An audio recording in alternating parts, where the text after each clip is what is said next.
12 ফেব্রুয়ারিতে ভোটের ফল যাই হোক, বিএনপি সরকার গঠন করছে, শেখ হাসিনা মার্চের মধ্যে দেশে ফিরছেন, এই হেডলাইন দিয়ে ভিডিও করেছিলাম। সেটা দেখে একজন দর্শক কমেন্টসে মন্তব্য করেন, শুরু থেকে আপনার চ্যানেলের সাবস্ক্রাইবার ছিলাম, আজ আপনাকে আনসাবস্ক্রাইব করলাম। এতদিন আশা জাগিয়ে রাখার জন্য ধন্যবাদ। বুঝতে অসুবিধা হয় না, যিনি এই কমেন্টটি করেছেন তিনি আওয়ামী লীগের দৃঢ় সমর্থক।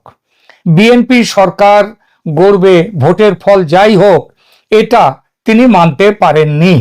কিন্তু 13 তারিখে ভোটের রেজাল্ট বেরোবার পর যখন দেখলেন বিএনপি 2/3 বিপুল সংখ্যাগরিষ্ঠতা পেয়েছে এবং সরকার গঠন করছে, তখন তিনি পরদিনের এপিসোডে লিখলেন, আপনার প্রথম কথা সত্যি হয়েছে, কিন্তু পরের কথাটা কিভাবে সত্যি হবে? অর্থাৎ শেখ হাসিনা এবং তার আওয়ামী লীগ কিভাবে ফিরবে দেশে, সেটা দেখার অপেক্ষায় আছি। এই প্রশ্ন যে ওই বিশেষ একজন দর্শকের তার একার প্রশ্ন তা নয়। গত মাসে জানুয়ারির 19-20 তারিখে প্রতিবেদন দিয়েছিলাম, শেখ হাসিনা ফেব্রুয়ারি মার্চের মধ্যেই দেশে ফিরছেন। সেই থেকে অনেকেই জানতে চেয়েছেন, শেখ হাসিনা কি সত্যি ফেব্রুয়ারি মার্চে দেশে ফিরছেন? কিভাবে ফিরবেন? তার মাথার উপরে তো মৃত্যুদণ্ড, তাহলে ফিরবেন কি করে?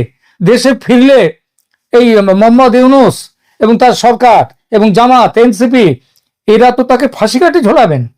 দেখুন, আমি জ্যোতিষী বা গণৎকার নই যে শেখ হাসিনার জন্ম রাশি নক্ষত্র বিচার করে তার দেশে ফেরার কথা বলছি। যদিও ভারতের বেশ কয়েকজন খ্যাতনামা জ্যোতিষী গণনা করে বলেছেন যে শেখ হাসিনা মার্চ নাগাদ দেশে ফিরবেন। আমি গ্রহ নক্ষত্র বিচার করে তার ফেরার কথা বলিনি, বলেছি রাজনীতি ও কূটনীতির গতি প্রকৃতি বিচার করে। এই প্রতিবেদনে যেসব বিষয়ের ওপর ভিত্তি করে আমি এই পূর্বাভাস দিয়েছিলাম, অর্থাৎ শেখ হাসিনা ফিরছেন ফেব্রুয়ারি মার্চের মধ্যেই, সেই বিষয়গুলো এখানে বলবো, তাহলেই বুঝতে পারবেন তার ফেরার সম্ভাবনা কতটা বাস্তব। তার দেশে না ফেরার সবচেয়ে বড় কারণ ছিল মোহাম্মদ ইউনূসের অন্তর্বর্তী সরকার। এই সরকারের সবচেয়ে বড় ও শক্তিশালী শরিক, যেটা ছাত্র আন্দোলন তথা এনসিপির দলের নেতারা এবং জামাত ও তার সহযোগীরা, তাদের কি অবস্থান ছিল? তাদের তথাকথিত ফ্যাসিস্ট বিরোধী অবস্থান ছিল শেখ হাসিনার দেশে ফেরার সবচেয়ে বড় বাধা। আর এই বাধার মধ্যে যেটা ছিল ভয়ঙ্কর, সেটা হলো ঢাকার আন্তর্জাতিক অপরাধ ট্রাইব্যুনালের বিচারে দেওয়া মৃত্যুদণ্ড। সেই দণ্ড আজ এই মুহূর্তেও রয়েছে। তবে বড় কথা হলো, আগামী মঙ্গলবার 17 ফেব্রুয়ারি দুপুরে তারেক রহমানের সরকার শপথ নিলেই ইউনূসের সরকার অতীত হয়ে যাবে।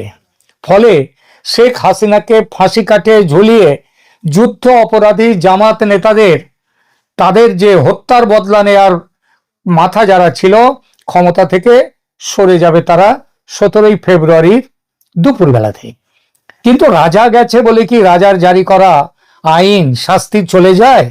মানে বিচার চলে যায়, কিন্তু বিচারের যে দণ্ড, বিচারের বাণী, সেটা তো থেকেই যায়। সেটা তো কি যাবে? সেটা তো এখনো বহাল আছে। কিন্তু প্রশ্ন হচ্ছে কতক্ষণ বহাল থাকবে? আর এখানেই বসে রয়েছে এই পুরো ব্যাপারটা। দেখুন, বাংলাদেশের অন্তর্বর্তী সরকার গত 18 মাসে যেসব অর্ডিন্যান্স জারি করেছেন সংবিধান মোতাবেক, সেই সমস্ত অর্ডিন্যান্স আগামী সংসদের, মানে 17 ফেব্রুয়ারিতে তারেক রহমান ক্ষমতার বসার, তিনি শপথ নেওয়ার সাথে সাথেই যে সংসদের অনুমোদন, সংসদ বসবে, সেই সংসদের অনুমোদন পেলে তবেই ওই অর্ডিন্যান্স কিন্তু আইনে পরিণত হবে, বা আইন অনুযায়ী অর্ডিন্যান্সের বিচারও গ্রাহ্য হবে। যদি তা না হয় তাহলে কি হবে? দেখুন, বাংলাদেশের সংবিধানের 93 অনুচ্ছেদ অনুযায়ী সংসদ ভেঙে যাওয়া অবস্থায় বা সংসদের অধিবেশন না থাকার সময়ে জারি করা সমস্ত রকমের অধ্যাদেশ বা অর্ডিন্যান্স, এটা পরবর্তী সংসদের একেবারে প্রথম বৈঠকে উপস্থাপনের বাধ্যবাধকতা রয়েছে এবং নির্দিষ্ট সময়ের মধ্যে সংসদ কর্তৃক যদি ওই অর্ডিন্যান্স অনুমোদিত না হয় তাহলে সেই অর্ডিন্যান্সগুলো বিলুপ্ত হয়ে যায়, সেই অর্ডিন্যান্সের কার্যকারিতা থাকে না, সেটা আইন থাকে না। এই প্রক্রিয়ার বিস্তারিত নিয়মগুলো কি দেখুন, সংসদের আবার একটা প্রথমেই বলেছি, একটু আগেই বললাম, সংবিধানের 93-2 অনুচ্ছেদ অনুযায়ী রাষ্ট্রপতির জারি করা যে কোনো অধ্যাদেশ সংসদ পুনর্গঠিত হওয়ার পর তার প্রথম বৈঠকে অবশ্যই উপস্থাপন করতে হবে। এই কতদিনের মধ্যে এটা পাশ করাতে হবে? সংসদে উপস্থাপিত হওয়ার পর থেকে 30 দিন কেটে যাওয়ার পর যদি ওটা পাশ না হয় তাহলে ওই অধ্যাদেশ স্বয়ংক্রিয়ভাবে বাতিল হয়ে যায়। আর অন্তর্বর্তীকালীন সরকার কর্তৃক জারি করা অধ্যাদেশগুলো, যেগুলো গত 18 মাসে হয়েছে বহু অধ্যাদেশ, এটা সুতরাং আইনে পরিণত করতে হলে 30 দিনের মধ্যে, একেবারে প্রথম অধিবেশন শুরু হওয়ার সাথে সাথে 30 দিনের মধ্যে সংসদীয় বিল আকারে সেগুলো পাশ করতে হবে। সমস্ত সদস্যদের মধ্যে সংখ্যাগরিষ্ঠের ভোটে সেই অর্ডিন্যান্স পাশ করলে তবে সেই অর্ডিন্যান্স কার্যকরী থাকতে পারে। ডক্টর মোহাম্মদ ইউনূসের নেতৃত্বাধীন উপদেষ্টা পরিষদ একটি নতুন অধ্যাদেশের খসড়া তৈরি করেছিল। তো সেই খসড়ায় তারা একটা নীতিগত অনুমোদন দিয়েছে। এই অধ্যাদেশের লক্ষ্যটা কি? বর্তমান অন্তর্বর্তীকালীন সরকারের মেয়াদকাল এবং এই সময়ে গৃহীত সমস্ত অর্ডিন্যান্সকে, সমস্ত কর্মকাণ্ডকে আইনি বৈধতা দেয়া, যাতে পরবর্তীতে কোনো আদালত বা কর্তৃপক্ষ এগুলো নিয়ে প্রশ্ন তুলতে না পারে। এই খসড়া সেটা কিন্তু রাষ্ট্রপতির স্বাক্ষরে অধ্যাদেশ হয়নি। কিন্তু যাই হোক না কেন, যদি রাষ্ট্রপতির স্বাক্ষরে সেটা অধ্যাদেশ জারিও যদি হয়ে থাকতো, তাহলেও সংবিধানের যে নিয়ম রয়েছে, সংবিধানে যেটা বলা আছে বাংলাদেশের, তার বিরুদ্ধে কেউ যেতে পারে না। এবং সেই সংবিধান অনুযায়ী এই যে জিনিসটা, এই যে অধ্যাদেশগুলো, সেগুলো যদি ওই খসড়া অধ্যাদেশটা, সেগুলো বাতিল হয়ে যাবে যদি না নতুন সংসদ পাশ করে। অন্তর্বর্তীকালীন সরকারের সময় জারি করা অধ্যাদেশগুলোর ভবিষ্যৎ তাই সম্পূর্ণরূপে পরবর্তী জাতীয় সংসদের সিদ্ধান্তের উপর নির্ভর করছে। অর্থাৎ তারেক রহমানের সরকারের সংসদ, এই সংসদ, ত্রয়োদশ সংসদ চাইলে কোনো অধ্যাদেশ বাতিল করতে পারে অথবা অনুমোদন দিয়ে স্থায়ী আইনে পরিণত করতে পারে। এইবার প্রশ্ন উঠছে যে আন্তর্জাতিক অপরাধ ট্রাইব্যুনালের আইনে সেইটাকে অধ্যাদেশ জারি করে অপরাধ ট্রাইব্যুনালের মধ্যে বাংলাদেশের 71-এর যুদ্ধ অপরাধীদের বাইরে যে আওয়ামী লীগ সরকারের যে কাজকর্ম, এই জুলাইয়ের আন্দোলন অভ্যুত্থান এই সময়ে যেসব হয়েছে, কিংবা তাদের 15 বছরের কর্মকাণ্ডকে যে তারা যুক্ত করেছে একটা অর্ডিন্যান্সের মাধ্যমে, এই অর্ডিন্যান্সে যদি বাতিল হয়ে যায় তাহলে শেখ হাসিনার সরকারের ওপরে এই আইসিটি ক্রাইম ট্রাইব্যুনাল যে শাস্তি দিয়েছে, সেই শাস্তির ব্যাপারটা কি হবে? অধ্যাদেশ বাতিল হয়ে গেল বটে, যদি পাশ না করে এই সরকার, এই সংসদ ফেলে রেখে দেয়, যদি 30 দিন চলে গেলে এমনিতেই সেটা বাতিল হয়ে যাবে। যদি পার্লামেন্টে তুলল না, কিন্তু 30 দিন চলে গেল, তাহলে আপনি সেই অর্ডিন্যান্সগুলো বাতিল হয়ে যাবে। তার মধ্যে আইসিটি ইন্টারন্যাশনাল ক্রাইম ট্রাইব্যুনালের যে আইন, এই যেটা বিচার হয়েছে, সেটাও ওই যে অর্ডিন্যান্স, ওটাও বাতিল হয়ে যাবে। তাহলে প্রশ্ন থাকে, বাতিল হয়ে গেল অর্ডিন্যান্স, কিন্তু শেখ হাসিনার উপরে যে শাস্তি জারি হয়েছে সেটার কি হবে? সেটাও কি বাতিল হবে নাকি হবে না?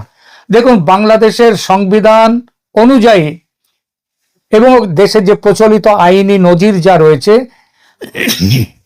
সেই নজির অনুযায়ী এর উত্তর হ্যাঁও হতে পারে, আবার কেউ নাও নিতে পারে। বরং এটি কয়েকটা গুরুত্বপূর্ণ বিষয়ের উপর নির্ভর করে। দেখুন, সংবিধানের 93-2 অনুচ্ছেদ অনুযায়ী আগেই বলেছি যে কোনো অধ্যাদেশ সংসদে উপস্থাপনের 30 দিন পর যদি অনুমোদিত না হয় তবে তার কার্যকারিতা লোপ পায়। তবে সাধারণত কোনো আইন বা অধ্যাদেশ বাতিল হলে তার অধীনে আগে সম্পন্ন হওয়া কোনো কার্যক্রম, যেমন চূড়ান্ত রায় বা বিচার এবং তার দণ্ড দেয়া, এগুলো যদি হয়ে থাকে, দণ্ড যদি হয়, তাহলে সেগুলো সরাসরি বাতিল হয়ে যায় না, যদি না নতুন কোনো আইনে বিশেষভাবে তা বলা থাকে। এইবার দেখুন, 1973-এর যে অপরাধ ট্রাইব্যুনালস আইন ছিল, শেখ হাসিনা অন্যদের বিচার যে আইনের অধীনে হচ্ছে সেটি একটি 1973 সালের মূল আইন যেটা ছিল ট্রাইব্যুনাল, সেই আইন থেকেই এটা উঠে এসছে। বর্তমান অন্তর্বর্তী সরকার কেবল অধ্যাদেশের মাধ্যমে এই মূল আইনে কিছু সংশোধনী এনেছে। যদি পরবর্তী সংসদ এই সংশোধনী অধ্যাদেশ অনুমোদন না করে কিংবা 30টা দিন এইভাবে পাশ হয়ে যায়, তবে এই বিচারটা 1973 সালের মূল আইনের অধীনে কতটুকু বৈধ ছিল, আদৌ বৈধ ছিল না, এটা কিন্তু প্রাথমিকভাবে এটাই প্রমাণ হয়ে যায় এবং আইনি বিতর্ক সেটাই উঠতে পারে যদি এই কোনো অধ্যাদেশের অধীনে বিচার প্রক্রিয়া সম্পন্ন হয়ে রায় কার্যকর হয়ে যায়। এখানে তো রায় কার্যকর হয়নি, সুতরাং এখানে কি হবে, তাহলে এই রায়টিও, বিচারের রায়টিও স্বয়ংক্রিয়ভাবে বাতিল হয়ে যাবে। তবে দণ্ডপ্রাপ্ত ব্যক্তি এবং তাদের প্রতিনিধিরা শেখ হাসিনা যদি উচ্চ আদালতে চ্যালেঞ্জ করেন, তিনি করতেই পারেন। আবার এটা এইভাবে বাতিল হওয়ার বিরুদ্ধে, শেখ হাসিনার বিরুদ্ধে যারা রয়েছেন, এর আগেরবার যারা তাকে ফাঁসিয়েছিলেন এই ট্রাইব্যুনালে, তারাও পাল্লার সুপ্রিম কোর্টে চলে যেতে পারে। আদালত তখন ওই বিচারের বৈধতা পরীক্ষা করতে পারেন। কিন্তু মোদ্দা কথা হলো, এখন যে আইনি ধারাবাহিকতা ও সেভিংস ক্লজ বলে একটা কথা আছে। সাধারণত নতুন সংসদ যখন কোনো অধ্যাদেশকে আইনে রূপান্তর করে তখন তাতে একটা সেভিংস ক্লজ থাকে, যা অধ্যাদেশ চলাকালীন সময়ে গৃহীত সকল কাজকে আইনি সুরক্ষা দেয়। সংসদ অধ্যাদেশটি পাশ করার সিদ্ধান্ত যদি না নেয়, তবে ওই সময়ের কাজের, ওই আইনের, বিচারের, শেখ হাসিনাকে মৃত্যুদণ্ড দেওয়ার যে দণ্ড দেয়া হয়েছে সেটা নিয়ে একটা আইনি জটিলতা তৈরি হতে পারে। কিন্তু শুধু ওই বিচারের, ওই মৃত্যুদণ্ডের প্রেক্ষিতে সেটা কার্যকর করা আর যাবে না।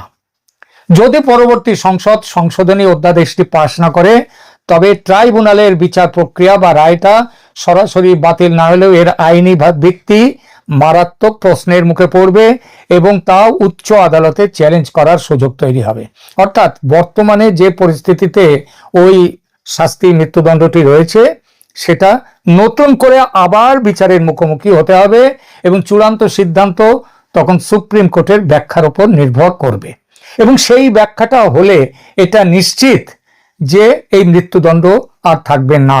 কারণ মূলত রাষ্ট্রসংঘের যে রিপোর্টিং এর ওপরে এই পুরো শেখ হাসিনার বিচার হয়েছে ক্রাইম ট্রাইব্যুনালে, সেই রিপোর্টিং এ পরিষ্কারভাবে বলা আছে যে এর ওপর ভিত্তি করে, কারণ এখানে অনেক কিছুই কোনো রকম ভাবে বিচারিক প্রমাণ না রেখে অনেক কথা লিপিবদ্ধ হয়েছে এবং সেই অনেক কথা মিথ্যে কথাও বলা আছে সেখানে।